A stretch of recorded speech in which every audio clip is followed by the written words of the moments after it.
ప్రాణ నష్టం ఎంత జరిగింది, ఎంతమంది విపత్తుల్లో ఉన్నారు, ఇది చూసుడు ముఖ్యమా?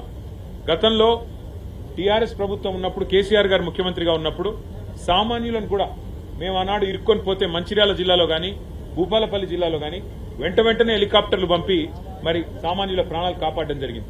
ఇవాళ మన హెలికాప్టర్లు, మన రాష్ట్రానికి సంబంధించిన హెలికాప్టర్లు బీహార్లో తిరుగుతున్నాయి, కాంగ్రెస్ పార్టీ ఎన్నికల ప్రచారంలో తిరుగుతున్నాయి, ఇంకెక్కడెక్కడో తిరుగుతున్నాయి తప్ప సామాన్యులకు మాత్రం అందుబాటులో లేదు.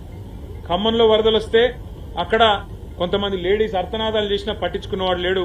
ఇదివరకు ఖమ్మంలో కూడా హెలికాప్టర్ పంపలేదు, 3 మంత్రులున్నా. ఈ రోజు ఇక్కడ కూడా చివరికి ఇప్పుడు ఎన్డీఆర్ఎఫ్ హెలికాప్టర్ వచ్చి, నేవీ హెలికాప్టర్ వచ్చి నర్మాలలో చిక్కుకున్న మా వాళ్ళు 5గురిని ఇక్కడ బచాయించిన పరిస్థితి. దురదృష్టం, అందులో ఒక సోదరుడు నాగయ్య అని కొట్టుకొని పోయినాడు. అట్లాగే ఇంకా కొంత ఆస్తి నష్టం కూడా జరిగింది. కొన్ని గ్రామాల్లో ఏవైతే శిథిలావస్థలో ఇండ్లుంటాయో వాటికి నష్టం జరిగి కూలిపోవడం కూడా జరిగింది. కొంత ఆస్తి నష్టం కూడా జరిగింది.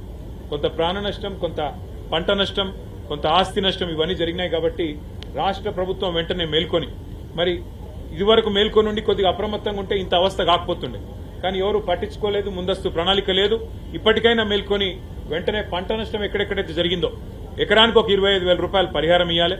ప్రాణ నష్టం ఎక్కడైతే జరిగిందో ఇవాళ మరి నాగయ్య గారు ఇంకా కొట్టుకొని పోయినారు, 12 గంటలు దాటిపోయింది, ఇంతవరకు ఆచూకీ లేదు. దొరికితే ఒకవేళ ప్రాణాలతో దొరికితే సంతోషం. కానీ ఇంకెక్కడైనా ప్రాణ నష్టం జరిగితే కూడా మెదక్లో కూడా ప్రాణ నష్టం జరిగిందని వింటున్నాం. ఒక్కొక్క కుటుంబానికి 25 లక్షల రూపాయల చొప్పున నష్టపరిహారం ఇవ్వాలి.